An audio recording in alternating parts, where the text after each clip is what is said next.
Welcome to Launch Code, a premier business podcast, starring Evan Hafer, Matt Best, and Jared Taylor.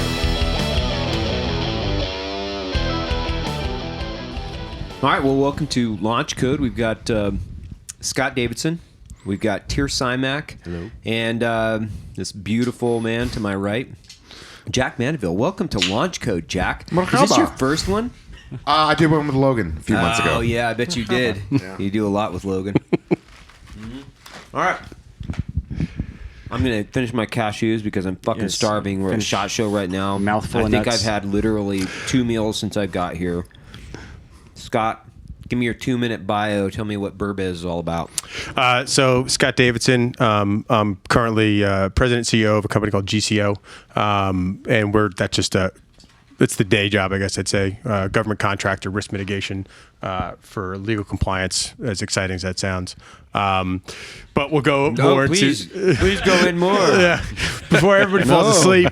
The only exciting thing is that we get some really fucking weird stories, especially the fraud cases that we have to work on, where people are just, insane people faking their death.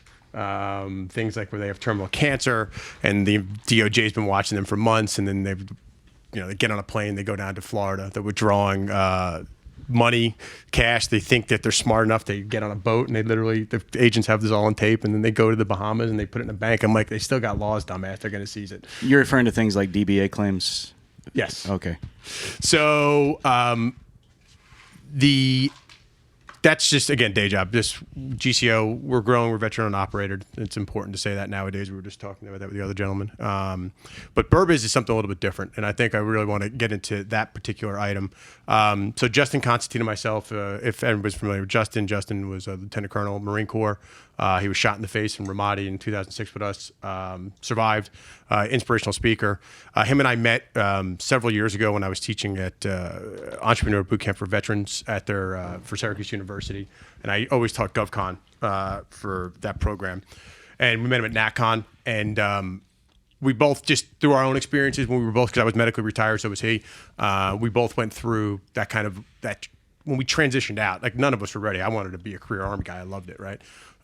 Which is just a weird thing to even think about now. Right. But it was just like that shocking moment of like, what were you doing? But they walked in and it was different for him. It was a little bit different. He knew he was done, right? I mean, he had a horrific wound from here to here, the bullet entered here, came out the front of his face. And it was, his story is incredible. He's, died twice on the way. They had to put him in, Humvee from Ramadi, couldn't even do a dust off.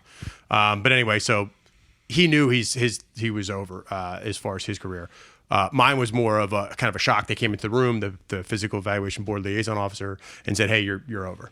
And I'm like, "Well, shit, 9 years. What do I do?" Right. And that was a shock. That's a shocking moment. And one of the things this is why, and not to take too much time here, but we're here to hear this. But you can take as much time as you want. So the interesting thing was, and this I is just want to learn more about GovCon and all of this stuff. Yeah, I will go into insurance fraud. That'd be epic. I don't want anybody to fall asleep on that part. No, but one of the interesting things was in the recovery and the warrior transition units, because we were right there after the Walter Reed scandal happened. So it was it wasn't a very good place to be.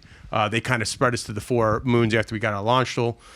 We went all over, and it was interesting to see when you saw people who, this one thing that always sticks in my mind and why it kind of drove me to where I want to go. There was an E4. She was a young specialist. She was 20 years old.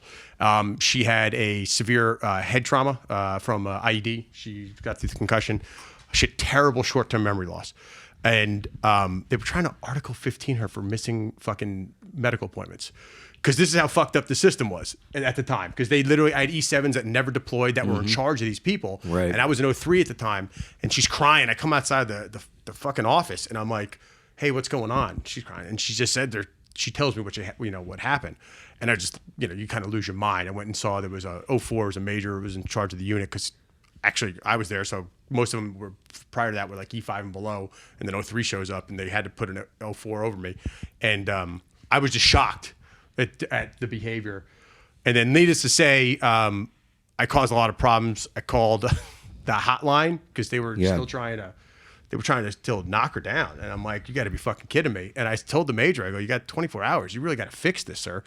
Didn't listen, called the hotline. Within 24 hours at the time was Brigadier General Shoemaker and the entire team came down where we were, because we got sent to Eisenhower Medical Center in Fort Gordon, Georgia, because they weren't allowed anybody at Fort, what's it called?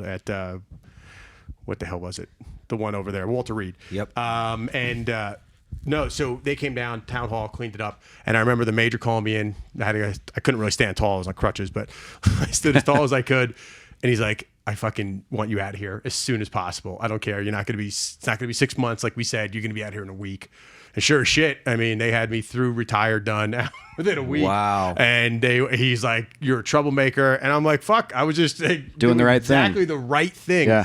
And it bothered me because that girl, I mean, I'm thinking about her, right? From a 20-year-old perspective, we all remember being 20, how fucking great life was, right? I mean, we had everything in front of me. She couldn't remember things 5 minutes ago. That's it. That's her future, right? If we think about how that's going to look like, that's that's an ugly, I mean, it's terrible, but it's an ugly future. What is she going to make? $2,600 a month maxed out on 100% disability, if that, and maybe she'll get some CRSC and a couple other things if she even qualifies for it, because that fucking formula is fucked up. But so like you look at how that works, it always struck me. I'm like, well, we're not doing enough, right? Because this is 2007. You know, is there anything there for this person? And how many people before that are going to come after?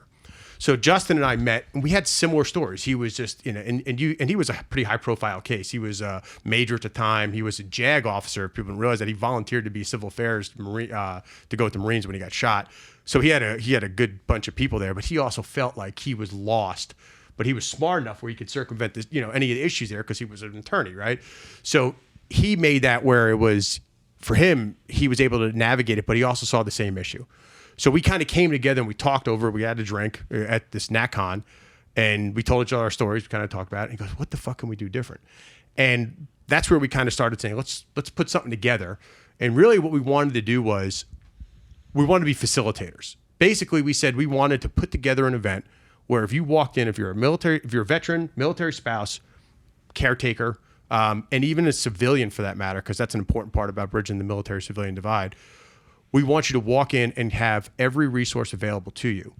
And whether it's mental health, whether it's just wellness, because, you know, if it's 9/11 GI Bill assistance, if it's starting a business, access capital, whatever it is, we literally checked every block. We said, even a VA home loan, like if someone didn't know how to use it, we had an expert on there that comes to that and sat there and talks to them about it. A VA homo? I thought that was... Well, the VA homos are still there. Right. Jack, Like right Jack, here, everybody. Jack's a VA homo. Right here. VA home loan. Yeah. Sorry. Yeah, I'm sorry. 100% in that category. Yeah, Jack, we know he was upset about the decision today from the Supreme Court, but we understand. Well, I mean, and no judgment. Yeah. You know, I'm just clarifying.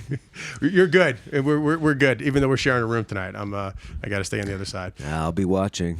We're all gonna share a room tonight. We're gonna live stream it. If everybody wants to watch, about 4:00 in the morning, please. It wouldn't even be close to as disgusting as half the shit he puts out. So That's Yeah, true. and I'll drink myself to sleep. You have nothing to worry about. That's right. That's true. You'll be laying on top of me, so it'll be all right. It'll be nice. Just breathe in my ear most of the time.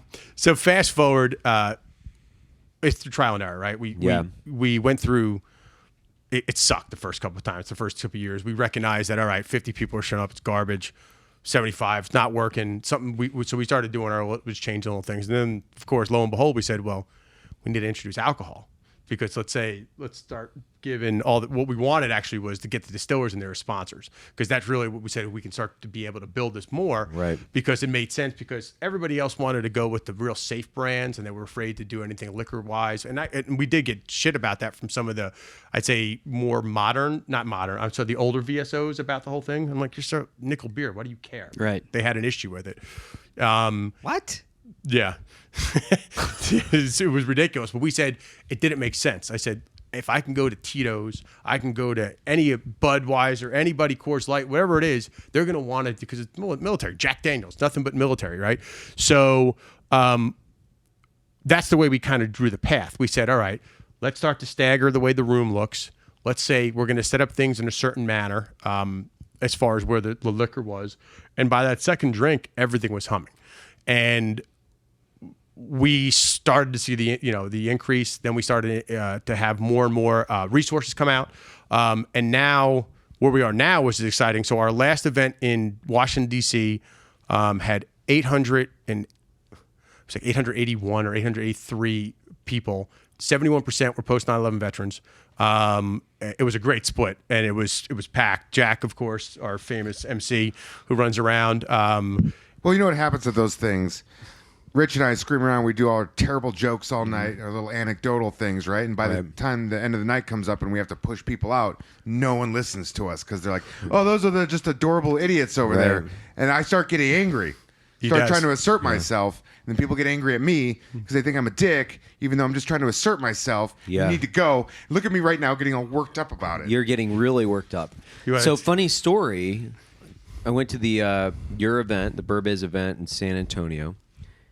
While I was going to the event, Mary Beth texted me and she said, "Do you know you're speaking at this event?" And I was like, "I do not." I but just want I to clarify. do now. I sent plenty of emails stating we I'm needed pointing you the to finger. speak. Yeah. That's on him. I can break these emails up Let right me now. clarify. Those emails were not interpreted correctly, and they did not reach me until I was on my way to the event. And I was like, fair enough. I will be speaking at this event. It's a great speech. Yeah, you were great. Yeah, you were great. Anything. It was a great speech. I was like, I better have something in my back pocket here because this is going to make me look really fucked up. Well, if I Evan, get you know up there our- and I'm just like... Yeah. But it's the San Antonio crowd. Like, there's a distinct the San Antonio Bourbiz was the farthest west we've ever gone. Culturally, there you could see a distinct difference in the veterans there. Like Really? All veterans Why? are veterans, but like the DC veterans. Yeah, You can attest to this. I see your point. They're a Evan. little Yep. they're a little more dressed up. I'm not going to call them more that's bougie or DC. anything. That's it's the DC. culture Yeah, there. yeah, it's culture. So yeah. the veterans are going to obviously be a mirror of that culture there. Where San Antonio dudes were showing up in jeans and Flannels. grunt style shirts. And, yeah. Well, I mean that's so, but not knowing, and here's another little known fact, which is I didn't know anything about Bourbiz whatsoever. To be like, just clarify that I am in like a super an isolation chamber called my office. Right. That the only things that interrupt me are like when I have to shit in the toilet that outside of it or whatever it might be. So this was my introduction to Bourbiz outside of your social media, but I didn't know what it was either because it's like, Jack will do this piece of content and then it's like, him and Dave in bed, and then all of a sudden Bourbiz, and you're like, well, okay, I think I'm going somewhere to have sex with another man that might be a veteran. Again. That's what I think I'm doing. And now I'm going to speak at that's this why thing. we give drinks out and there, now yeah. I'm going to speak at this thing. Yeah, I mean, Evidently, the liquor makes it easier for everybody, right, at that point. So, I mean, there's plenty of sex. There's plenty of glory holes. We kind of do it by height, depending on what it is. Yeah. So we thought about that. We said we're going to start doing Uber for That's glory very holes. progressive. Yeah, we did that so you can Height-based. rate whatever's going to happen when you go through the That's hole. nice, Sure. yeah. So, and that's Jack's, obviously, his idea with his gay franchise. Glory Gulp. X. but it was a Rideshare. great event. Like, so, surprise, surprise. It was not surprise, surprise. I was pleasantly surprised in the sense of we get invited to speak at places a lot where you're like, and that sounds super egotistical and I don't want it to come off like that, but I don't like speaking, period, like at all. Like, I just don't like it. I don't like speaking in front of the company. I don't like speaking. I'd prefer just not to do it ever. However, I have an ethical responsibility to the community to do that. Like, would not be my preference whatsoever. Like, it's just not me.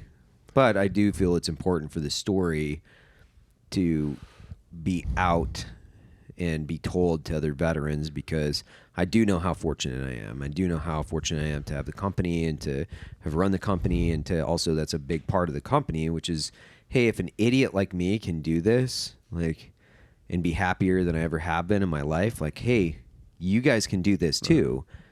Now, is it going to be a coffee company? Well, I hope not, because I don't want that much competition. But I want guys to, and I said it even on the last podcast, I want them to emancipate themselves from government service. And I've touched on it a little bit earlier, which is it's not just getting your own business or freeing yourself from employment. It's the mindset of government employment. It is. It's like roll up your sleeves and go to fuck to work, man. Like this, like nobody's gonna, like the chow hall ain't open, son, unless you got $1 in your pocket. Like that's not the way it works. And so I truly do believe in the cause of this. So going to the event, I was like, this is legit. It's a legit event that does, I think, a lot of really good things.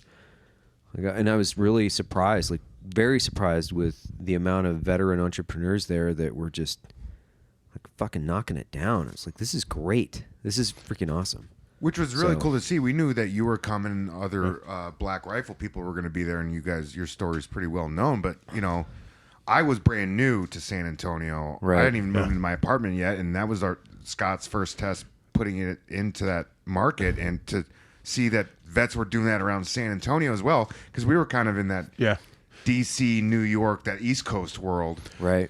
And in here in South and Central Texas, like vets are killing it the same way they are on the East Coast. Yeah, that's what we thought. There was a lot of. It was such great feedback in San Antonio. We understand military town USA, but it was clear. It was evident, right? We saw people, and we saw the reaction. That's what we really liked. I mean, there was just.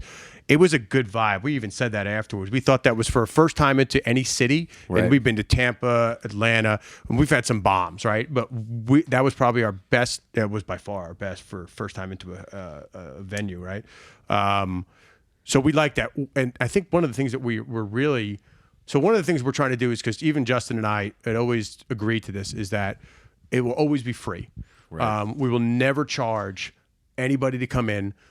We will never charge a resource to come in, because it's against what we want to do. Because I mean, not for nothing, I understand if you're going to do a for-profit business, go for it, right? I mean, that's a part of life, absolutely. But if you're going to be on the nonprofit side for what we're doing, we never wanted to ever appear to be self-serving, right? In any way, we didn't want that, and we always avoided that. And Justin and I were really just, when we thought about that, we said this is the only way it's going to work that way.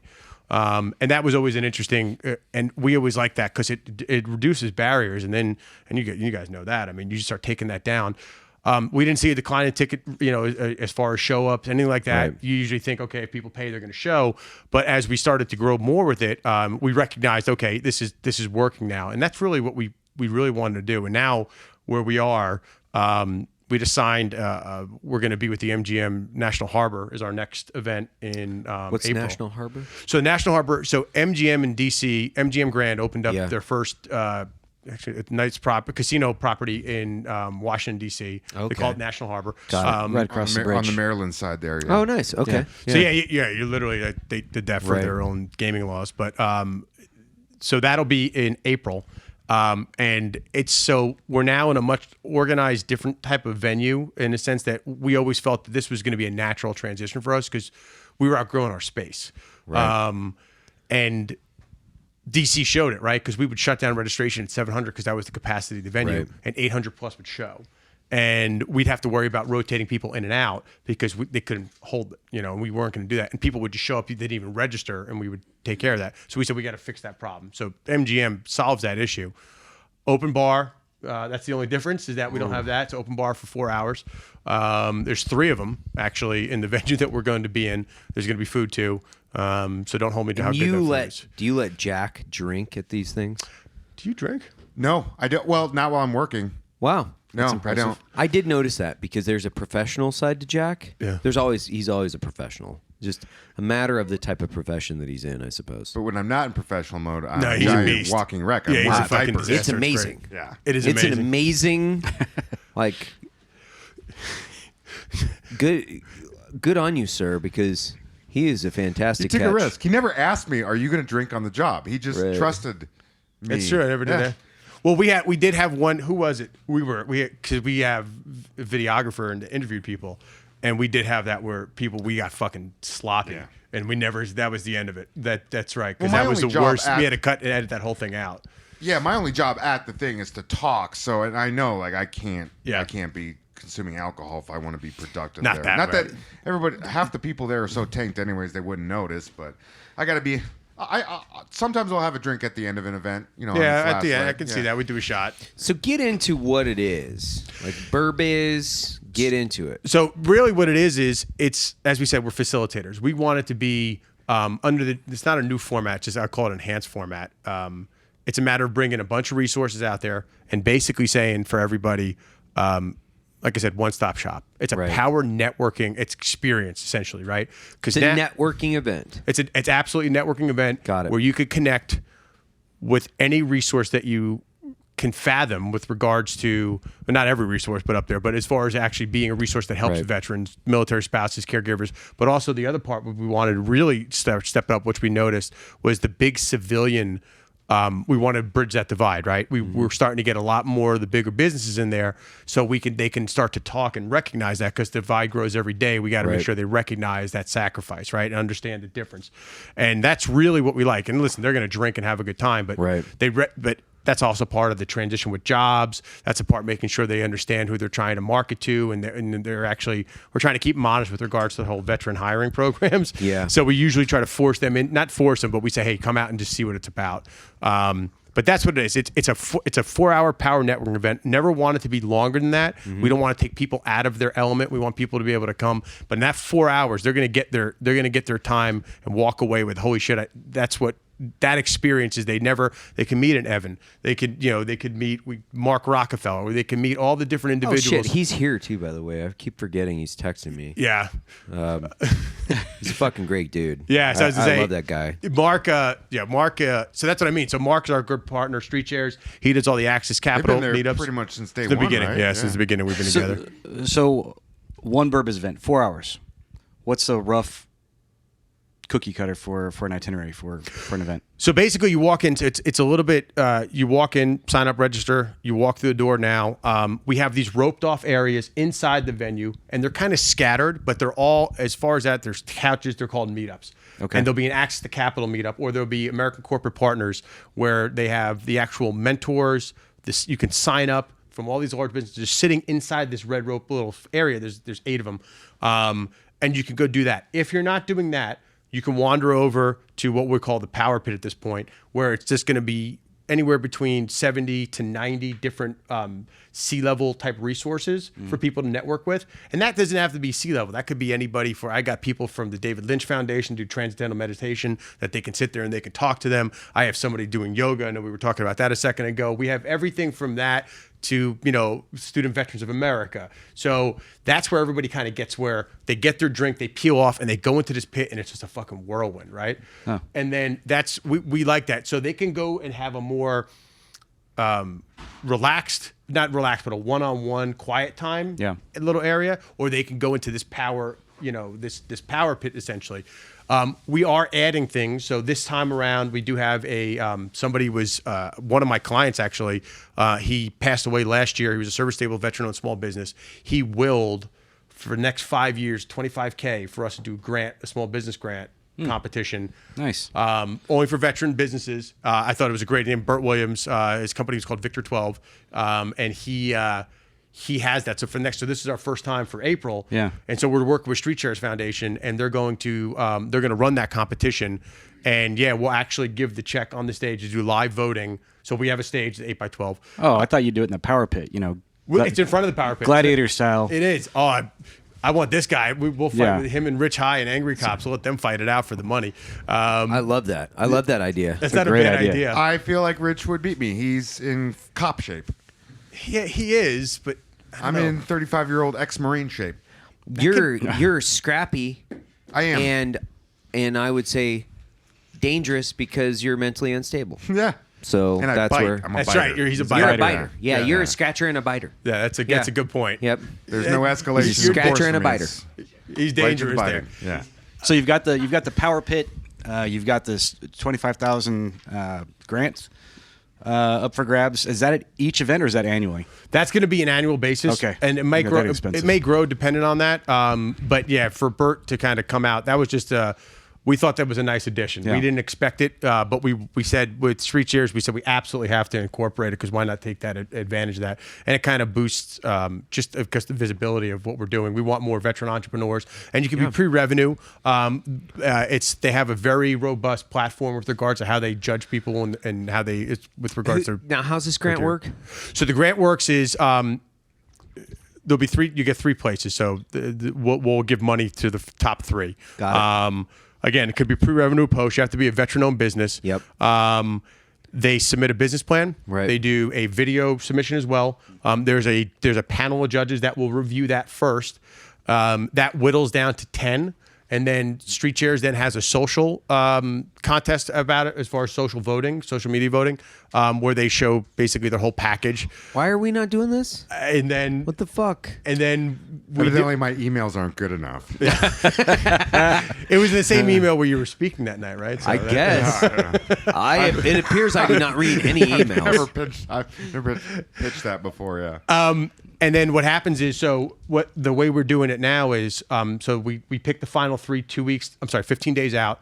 We fly up whoever, if they're not local, we'll fly them in. Nice. And then they will do a 3-minute pitch in front of the power pit. We'll have these guys, Jack over here, will break off, let everybody know. And then at that point, they do live voting on text. And it's tallied within minutes, and then we're going to present the check to first, second, and third place. So the 700 to 800 people you have there are they're the deciders. They're it's essentially because the final 3 got there. They know they're getting money because that's the most important thing. It's like America's Funniest Videos. So you're gonna hear this live on air, which is how do you get a deal, right? Which is so if. Who's committing the $25,000? So a company again, Victor Burt Williams, he passed his company. He willed it. For the next 5 years, he's funding this grant. That was a part of what he was. It was just a surprise to us, right? We didn't expect. So it's $25,000 for the lead person, or are you breaking it? We're breaking it up. So it'll break the thirds, not thirds, but 3 ways, obviously. So first, second, and third place. So everybody gets something out of it. We also have different services that are donated from, like we'll have legal services from law firms that give 10 hours, et cetera, whatever that looks like. So it's basically a package deal for either your pre-revenue or even if you're several years in, if the business plan's in there and it makes enough sense that these people will be chosen and then, of course, they're voted on. So we'll match it. Oh, wow. We'll match that for the next 5 years. And the other piece to this is... Wow. The private equity guys that I'm involved with over here, what I've been building on the backside is playbooks. So I've got proformas, literally business plans, and all kinds of other things that business modeling, from like I'm going to seek capital to how do I run a P&L to... Right. So I have a whole library of things from about 55 different companies that generate about $20+ billion annually. I've been compiling this library. So, and I've been wanting to give it to veterans, but I don't know how to necessarily give it to them. So this is how we'll give it to them. Yeah, this is exactly right, because that would be perfect. You could stand up a source like that where they can easily access that. There's nothing better than that, right? Mm-hmm. Between the Street Chairs Foundation, who lives and breathes to give, and they're doing that for no fee, right? I mean, they're actually running it for us as a part of just is somewhat of a quid pro quo, but they're doing that. But we can stand that up quickly. That's fantastic, because I mean, you can't. That's one of the biggest issues, right? They don't. I mean, as much as that we know that everything's there, it's all over the place, right? The SBA has nobody has anything that's consistent or even. I am probably one of the only vets, and I would say most of that, because when you land on the SBA's the page and you're looking for information, there's probably a 99% bounce rate on that fucking thing because it's complicated. There's a ton of shit everywhere. It's a government website. The government, yeah. But it's a government website. I will say, like, I'm probably one of the only dudes that spent a significant amount of time on that, and it was painful. It was fucking painful. But I had to try to pull information out of the SBA in a way that made sense to me. When I first wrote my first business plan, I downloaded a business plan from the SBA and looked at it, and then looked at a 5-paragraph op order, and I was like, I'm just going to use this 5-paragraph op order. I'm just going to use this. That's fucking, that's too crazy, man. Right. That's too crazy, man. It's just crazy. So I modified a business plan and then put together with a 5-paragraph op order, and ultimately outshit this business plan for a company that failed ultimately. Mm-hmm. But they did fund it to the tune of $500,000 on a fucking 5-paragraph op order. from a knuckle dragger that That's a success. at that You day. didn't have Harvard business on your resume or anything like that. And I was pitching to a guy that had started one of the most successful commercial loaning banks in the nation. So here's this dude, fantastic guy, Celtic Bank or Celtic Bank, I don't know how you want to pronounce it. And a couple other people there that have seen like all these pitches, and so we go through our pitch, and they're like, and I'm waiting for them to just be like, I'm gonna fucking blow holes in this thing with a 12 gauge shotgun. And they're like, guys, that is the single best pitch I've ever seen, hands down. And I was like, have you guys been like working with the United Way's business fucking circumstance? Because, and you guys are fucked up for laughing at that joke. I'll just tell you that right now. Yeah. You guys are super fucked up for laughing at that joke. I just got that old Garth Brooks music video in my head. I know. Yeah. Because I was like, man, this is super fucked up. You guys are, and they're like, we're in for 1.7. I'm like, what, $1,700? $1.7 million. We'll commit to you now. And I was like, oh shit. Oh my God. That's not what I was expecting.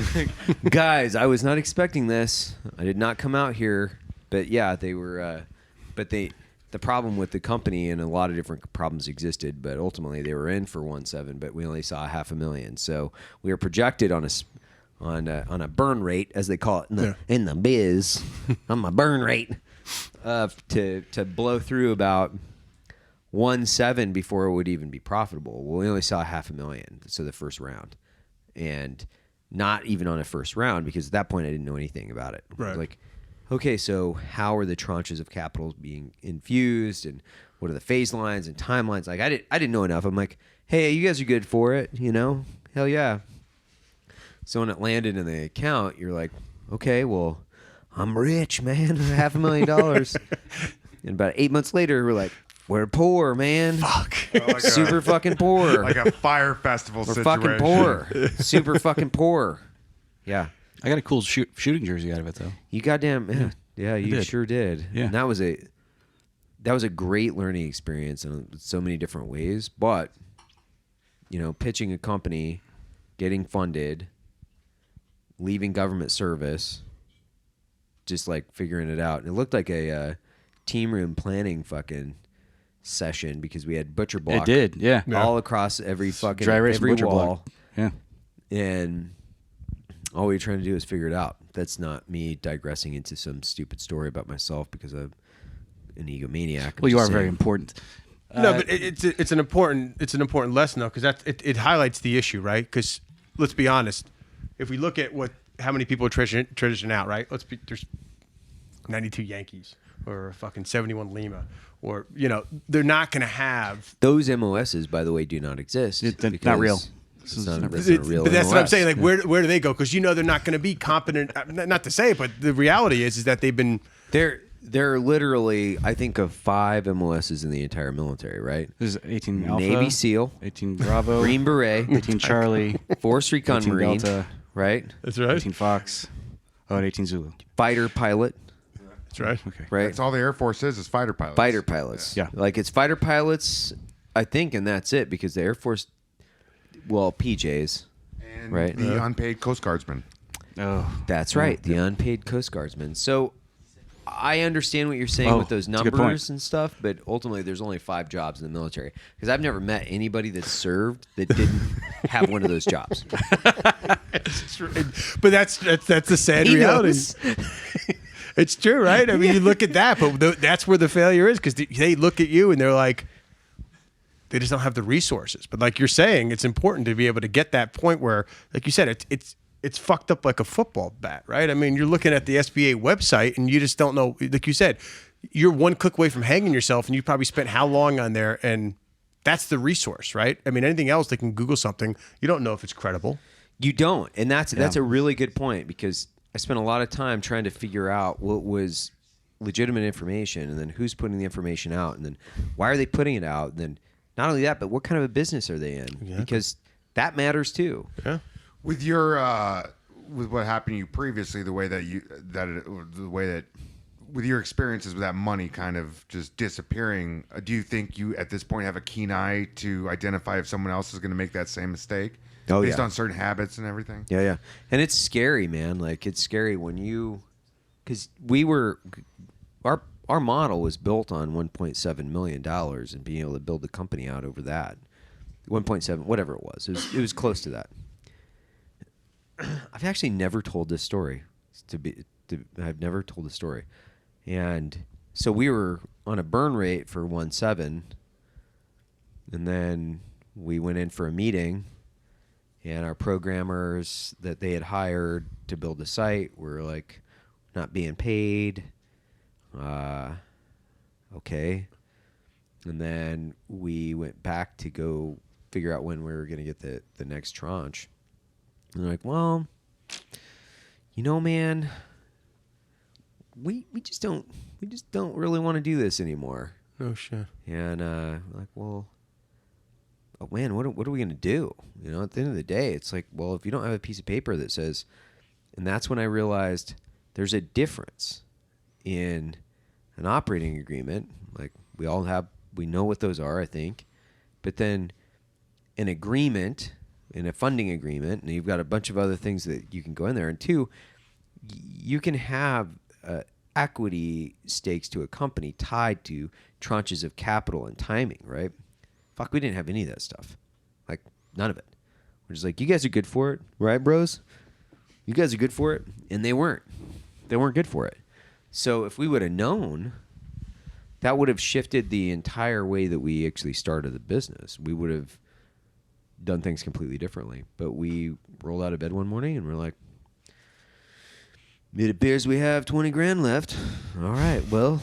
It's like that part of that movie Blank Check when he realizes it's the end. It's the end. This is the end. Yeah, seriously. And so we were like, oh, well, I'm and then I was like super thankful that I had started roasting coffee a few months before that.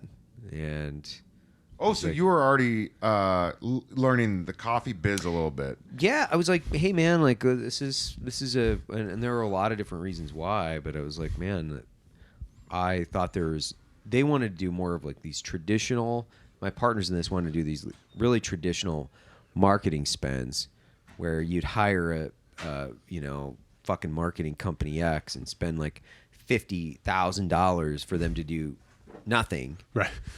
But just burn the fucking cash in a wheelbarrow. And if I remember right, that is not an arbitrary number. You actually did spend I did. $50,000 money and got nothing on a marketing company. That literally my money would have been better spent if I would have piled $50,000 in cash and lit it on fire and then posted that video on YouTube. We would have got more hits. I would have got way more traffic.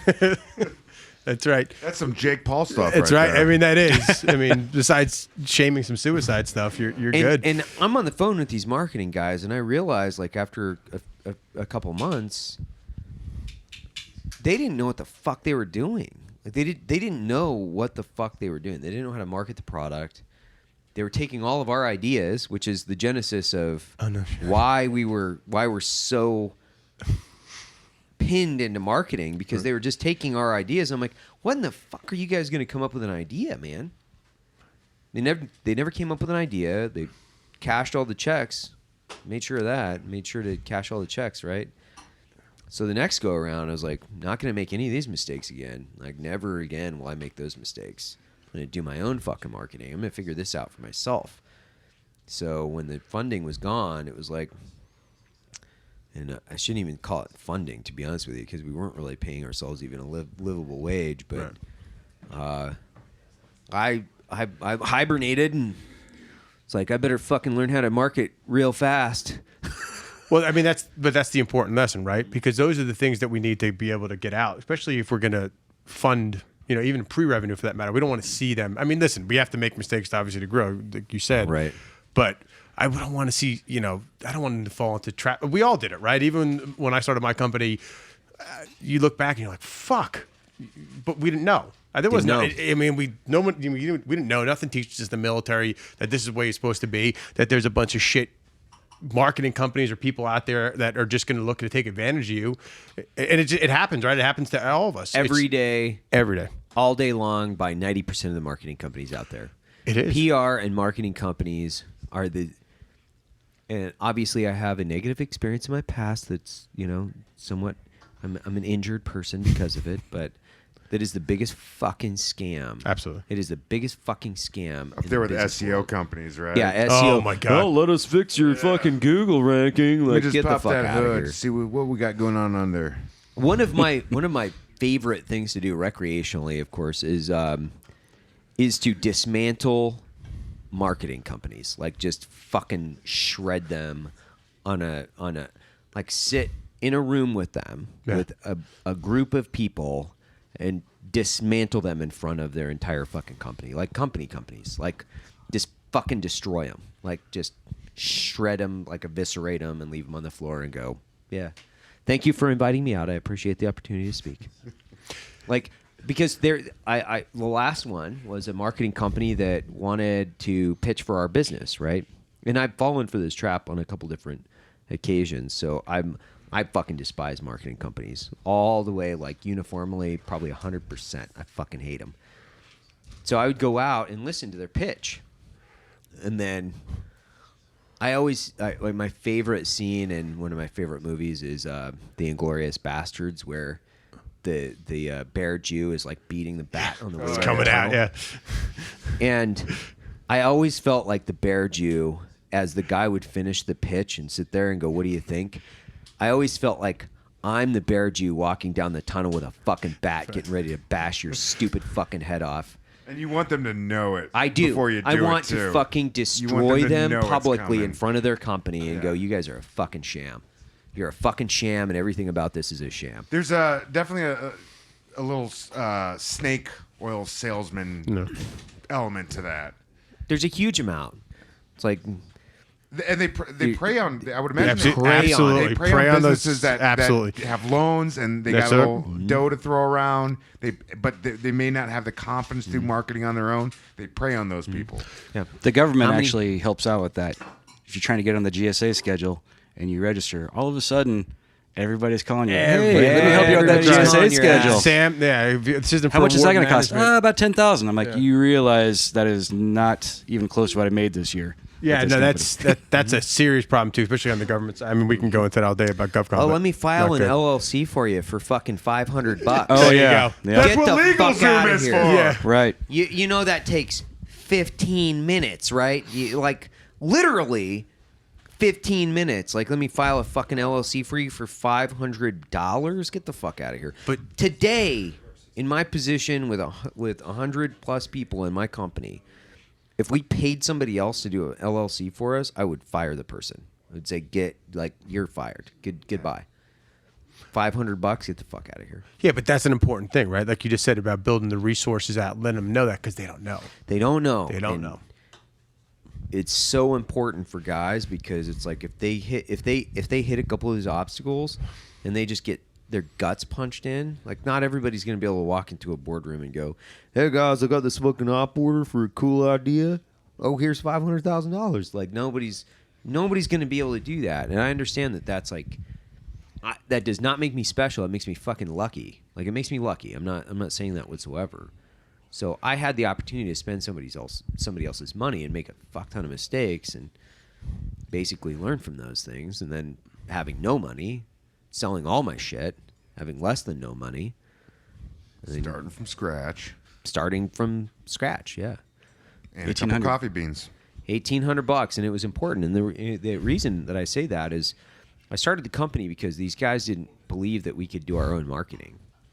When I say that, it's like they didn't believe, my partners in that were like, we don't believe you guys can do your own marketing. I'm like, I'll show you we can do our own marketing. So I started another company doing something I already knew what to do. I was like, I know how to roast coffee. Well, okay. So when we started it and started putting money into advertising and marketing, I was like, see, it works. We can do it. But I never had that opportunity to say that. I think that's the most important thing too. Again, these are the lessons that we're looking to do. We want to be able to circumvent, like you said, bad actors in the space, which are fucking a dime a dozen, right? Every 9 out of 10. 9 out of 10. And even when you try to Google the shit, right? I mean, they're paying for fucking whatever they pay for that goddamn AdWords to go up top, right? They get their customer acquisition cost in there, right? And they know exactly what they want. But they're not savvy enough, right? Because think about a 22-year-old you, right? Coming out of this, even if you came out of service, you went at 18, coming out at 22. You just don't know what the fuck you know now, right? And to get them to have that kind of opportunity, which is kind of what we go back to, is to have that ability to have a landing page where it's verified content, right? We know it's from a good source, and it's from someone that's a trusted agent, especially in our community, right? Let's just be like you just said, right? Everybody's a Navy SEAL, everybody's a fucking fighter pilot, everybody's a Green Beret. Listen, that's just everyone's story, but we all know that's not true, right? I mean, what's the size, the standard of where you guys actually had? How many Green Berets are there exactly? So I think it's important that we have that trusted resource out there, right? Because it doesn't exist, or it's too ridiculously, cumbersome. It's cumbersome. Yeah. It's so complex, and it shouldn't be. And I work the GovCon all the time, and you just see, you're right. It's the frustration. They give up because they will. I mean, if they're gonna hit listen, you know that you're gonna get your dick knocked in the dirt 5 or 6 times in a row with an obstacle. You're gonna just lose your mind. So. And you don't want to see that happen. So no. I mean, we don't want to not encourage someone to go forward and do better things. Well, this has been a fantastic conversation, and I hate to end it so abruptly. However, we've got Micah in the chute ready to go, like a horse chomping at the bit. And guess what? He was actually a Navy SEAL. So there we go. There we go. I guess that trumps. So why don't we just keep? Man, we're just gonna keep with that theme. Yeah. Literally, there's nobody in this room that wasn't a Navy SEAL or Green Beret. You've always told me you were a Green Beret. Sorry. You'd always say blah, blah, blah, blah, blah, and then I would just assume what you were saying was I'm a Green Beret because I'm not really listening. Before we wrap up, I feel like we glossed over a huge elephant in there. Did you commit to matching some I did, yeah. Yeah, no, I was going to get up and shake his hand, but I don't want to drop the microphone. Okay, so just to throw that out there again to all the entrepreneurs that are going to listen to this, Bert, his will. Burp. Yeah. That's a 5-year gig, annual, $25,000, and Black Rifle Coffee is matching that. Yep. That's an easy one. Plus your resource library. A what? Your library of plans and we'll stand an easy one. And we'll stand that up and we'll reach out. We'd love I know you're busy, but if you it would be probably mean a lot to people. Jack works for us now. So fuck, there goes your my company. first day yesterday. First day yesterday. Sitting there doing a little all of a work sudden with we're old going to Logie see Bear. we're going to see that profit just let us auger this big beast in. Good for you. That's right. I forgot you were telling me that earlier. I'm just because they have talented editors there. So do they? I can do the writing part, but that editing part. Holy shit! Well, you're a brave man, Evan. That's all I'm gonna say. I can't wait. That's every every entrepreneur's dream is to build a company successful, step away just a little bit, and let's watch it burn into the fucking ground. Here's one thing I will say. I am the cousin Oliver. Wait. I got to give credit where credit's. I got to give credit where it's been jumped with me, Evan. That's bullshit. I'm gonna give credit where credit's due because I'll never say it.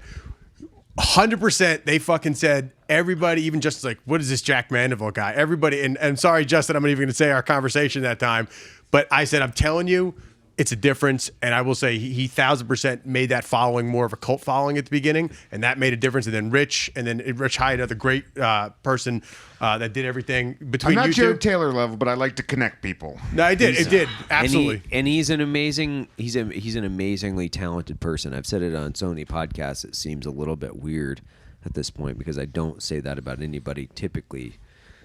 I don't like to give compliments for a lot of different reasons, but I do give them to small, Jack. angry man. Yep. Well, I'm uncomfortable hearing them, so we should end the show, right? That's not even my show. I'm going to rub your back on the way out. Dave, how do people find you? Yeah. So you can go to Bourbiz.com. Bourbiz.com. Bourbiz.com, or actually look up Jack Mandaville. I'm sure it's sitting underneath his Instagram link to go sign up for free. Cost nothing. Make sure you come to the event. And now that we have a $50,000 giveaway, which is incredible, we can't thank you enough. It means it's going to be great. Unbelievable. And free sports awesome. memorabilia. Oh, that's true. Yeah, that's the other part of it. We do. We have Sports memorabilia. Yeah, it's a great. We have a great connection with some of the local sports teams. They always give us some great things. There'll be Redskins players there. You'll have some Nationals, some of the Capitals to show up, and it'll continue to be. We're excited about it, and thank you. I can't even thank you enough for that. That's easy. Thanks a lot, guys. I appreciate it. I'm Evan Hafer, Tire Simac. That's Tier. Oh, it's fine. It's fine, Evan. Thanks a lot, guys. Bye. Thank you, Evan.